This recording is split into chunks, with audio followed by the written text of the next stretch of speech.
Qishning sovuq kunlarida uyingizda faqatgina konserva bilan isitsa bo'ladimi?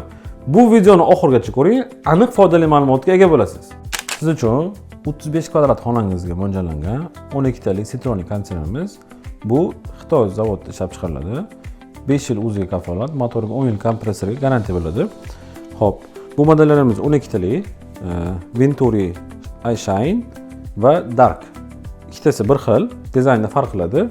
Kompressorlari full DC inverter bo'ladi, ya'ni oddiy inverterdan farqi ham tashqi blokda inverter bo'ladi, ham ichki blokda. Bu degani sizga ancha ekonom tushadi va hamda har tomonlama ekonom, ya'ni отопление sistemasi, теплый pol, pechka, hatto o'tin ko'miridan ham arzon tushadi. Chunki bilasiz, o'tin ko'mirini ishlatsangiz, biz ko'p O'zbekistonda, aynan Namangan shahrida aholida ko'pchilikda gaz, tabiiy gaz yo'q. Shuning uchun ko'pchilik oddiy samodelniy pechkaga o'xshadi. Unga ancha pul sarflab qo'yishadi hamda o'zligini sog'lig'iga zarar bo'ladi. O'zidan har xil gazlar chiqadi, ugar. Xo'p, bu konservalarimiz eng oxirgi standartga javob beruvchi R32 freon bilan jihozlangan. Bu konservalarda tashqi blok o'zidan eng kam ugar chiqaradigan freon hisoblanadi. Hamda konserv olayotganingiz ahamiyat bering. Bu konservamiz qishga yaxshi konserv. Aytganki, zavod -20 bo'lsa ham tashqi harorat ishlab beradi. Lekin realniy holatda praktikani o'tgani -15 o'ydi. Endi bizda qish qanaqa bo'ladi? Asosan 17 bilan o'tib ketadi, lekin bir oy qattiq sovuq bo'ladi. Anomal sovuqlarda -15-20 ham ko'rganmiz. To'g'ri, bundan zo'rlari bor, bundan pastlari ham bor. Lekin narxiga, sifatiga arziydigan konserv hisoblanadi. Xo'p, narxi oq rangi narxi $390, qora rangini $5 qo'ysangiz 395 ga qilib beramiz. Xo'p, bu konservlarimiz teplobmenniklari katta bo'ladi. Teplobmenniklari 12 lik konservlar uchun 100% standartga javob beruvchi konserv hisoblanadi. Xo'p, shuni teplobmennik deymiz. Trubkalari Goldfin sifatli. Bu narxga Bluefin to'g'ri kelmaydi asli, lekin Goldfin ham yaxshi. Asosan shu chang yog'uvchi filtrlarni 15 kunda asli birov, lekin bizni changli havoda 15 kunda bir обязательно tozalash kerak. Bu burun vazifasini bajaradi. Burun vazifasini chang to'lib qolsa, xonangizga effekt pasayadi. Issiqlik va yoz kuni sovuqlik berish. Xo'p, bu konservni menga eng yoqqan tarafi, ayniqsa yoz kunida jaluzilar. Jaluzilarga ahamiyat bering. Oldi teshuvli. Xo'p, asosan konservni hamma ishlatgan paytda konservda jaluzilar ochiq turadi. Bu konservimiz zo'r tarafi, nafaqat qish uchun, yoz uchun ham sizga juda komfort. Ko'pchilik bizda spalnisiga qo'yadi va ota-onasiga qo'yib beradi. Bilasiz, nafaqat yosh kattalarga, balki hammaga bitta oqimda sovuq kelish yoqmaydi insonga. Bu konservimizda pultida soft knopkasi bor. Bu soft knopkani bossangiz, jaluzi bekiladi-da, shu mayda teshuvlardan o'sha katta oqimda kelayotgan sovug'i yoyib beradi. Bu juda ham zo'r funksiya hisoblanadi. Xo'p, radiatorlari ikra taylangan, zich joylashgan. Xonangizni izolyatsiyasiga qarab konserv tanlaysiz. Bu 12 talik konserv haqiqatan 30-35 kvadratgacha isitadi, lekin xonangiz 30 kvadrat, lekin podvalli joy. Unaqa joylarga sal bitta o'zi balandroq RV zapchastli konservlar ham bor. Ular -25 gacha bo'ladi. Bu asosan Green'ni konservlarda ayrim bir modellarda yo'q, lekin ko'p modellarda bor. Bundan oldingi videolarda qilganmiz. Lekin xonangiz 30 kvadrat, tagi podval emas, eshik derazalar akfa bo'lsa, to'kingiz pasyan bo'lib tursa, bemalol qishdan chiqasiz. Bu konservimiz rasxoti 1 kilovat, 1.2 kilovat. Anomal sovuqlarda nisbatan qo'shiladi. 2 kilovatgacha rasxot qiladi. U ham har doim emas. Misol 10 soat ishlatsangiz, 10 soat ichida havo pasayib ketsa gradusi 1 soat 2 soat ko'nadi xolos. Xo'p, kompressor keladigan bo'lsa, asosiy o'rinda, birinchi o'rinda kompressor sifatiga qarash kerak. fendan rol o'ynaydi, lekin asosiy rolni kompressor. Hop, agregat deganim. Agregatimiz standart, sifat yaxshi, zborkalari menga juda yoqdi. Bu narxdagi konditsionerga bu zborka zo'r. Platalari ham sifatli joylashgan. Eng qizig'ini aytaman. Mana radiatorlarni ko'rsizmi? Bu radiatorlar ko'p konditsioner, bu narxdagi konditsioner bir qavat aylangan bo'ladi. Bu ikki qavat aylangan. Bu teplanmanikka freon yetkazib berishi yaxshi degani. Bu nafaqat isitishga, sovutishda ham qiynalmasdan, misol uchun 30 kvadrat xonangizni qo'ydingiz, tashqi blokdagi agregat oftob qarab turibdi. Oftob 50 gradus issiq bo'lsa ham tashqi blok o'chib qolmaydi. Ko'p arzon konditsionerlar 40 gacha ishlab beradi maksimal. Mana F1 mi qanaqadir HP ko'rsatib o'chib qoladi. Bu konditsionerimizni qoqmasdan o'sha oftobli joylagan o'rnatib ko'rganmiz ham, sonra o'tgan ham. Shuning uchun siz obunachilarga tavsiya qilamiz. Buni bo'shatib oxirigacha ko'rib chiqamiz faktlar bilan. Nima sabab bu konditsioner olishim kerak? Chunki bozorda 250 dollarga ham konditsioner bor, 300 dollarga ham konditsioner bor.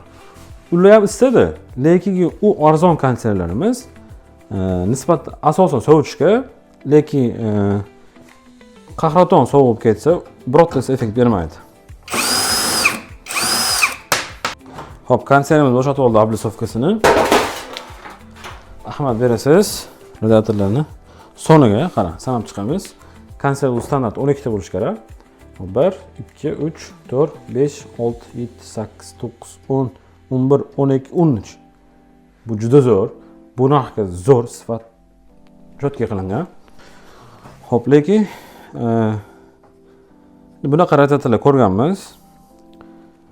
Lekin sal griga nisbatan parashroq.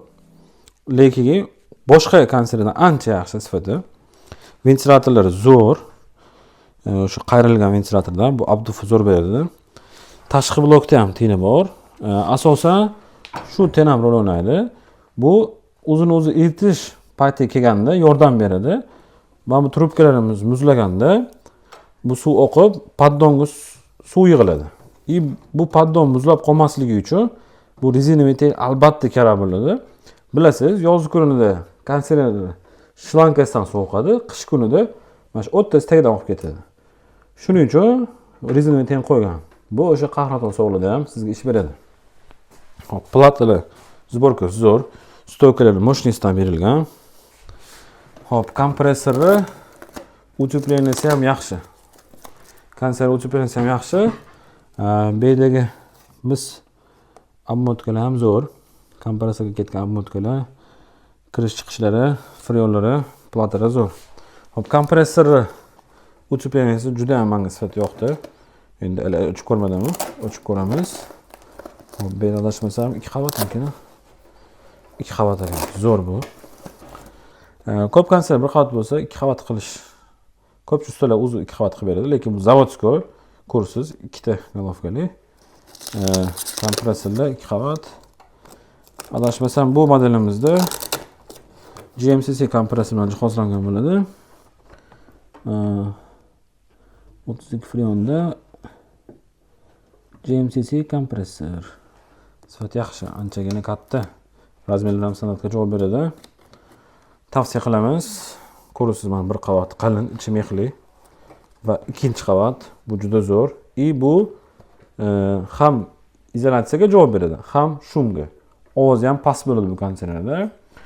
Ko'p modellarni bilibdi. Arzonchi modelga kirishga qo'ymaydi. Endi bu rol o'ynamaydi asosan, lekin tashqarida xunuk bo'lib ko'rinib turmaydi. Sifatli R32 freonda zavodskoy. Shu agregat kompressorga sizga zavod 10 yil kafolat beradi. Bu konditsionerni to'g'ri profilaktika bilan ishlatsangiz 15 yil, 20 yilgacha xizmat qilib beradi. Xo'p, to'g'ri profilaktika degani qanaqa?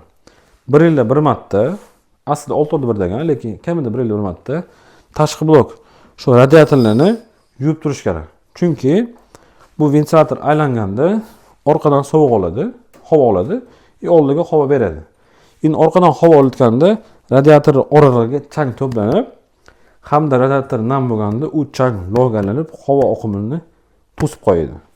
Bu ham kompressorga nagruska. Hamda ichki blokdagi o'sha chang yig'uvchi filtrlarini yuvib turiladi. Tez-tez 15 kunda tozalab turiladi. Agar har 15 kunda konditsioner ishlatgan paytingizda tozalab tursangiz, ichki blokdagi radiatorlarni 2 yilda yoki 3 yilda bir tozalash kerak. Agar umuman tozalamagan bo'lsangiz, konditsioneringizni filtrini yechib, polniy usta chaqirib, radiatorni yuvib tashlash kerak. Bu обязательно. Chunki ichki blokdagi trubkalarga chang o'rnab, 1 yil, 2 yildan beri ba'zi klientlarimiz bor. 2 yil, 3 yildan beri konditsioner ishlatishadi, bizga telefon qilishadi. Sizdan shunaqa konditsioner olganda, yaxshi sovutmidi yo yaxshi isitmidi. Telefon qilib, oxirgi marta qachon tozalagan desam, qaytini. Unaqa tushunchaga ega emas. Shuning uchun har bitta mijozimizga aytib ketamiz. Filtrni obязательно tozalang. Muntazam tozalab tursangiz, 2 yil yoki 3 yilda bir mana shu radiatorlarni maxsus servis chaqirib, shu konditsioner ustidan chaqirsangiz, oblisovkani yechib, polniy radiatorni yuvib beradi. Xo'p, shunda konditsioner sizga uzoq muddat xizmat qiladi. Bu konditsioner narxiga 100% sifatiga javob beradi. Misol uchun $300, $350 konditsioner olgandan ko'ra, ertaga qahraton sovuqda ish bermasa, yana qo'shimcha $30-40 nagravatelь olmasdan, hozirda boshida ozgina pul qo'shib $390 oqi, $395 qorasi. O'zbekiston bo'ylab dostavka xizmatimiz mavjud. Pastda nomerlar qoldiramiz. Bizga bemalol aloqaga chiqing.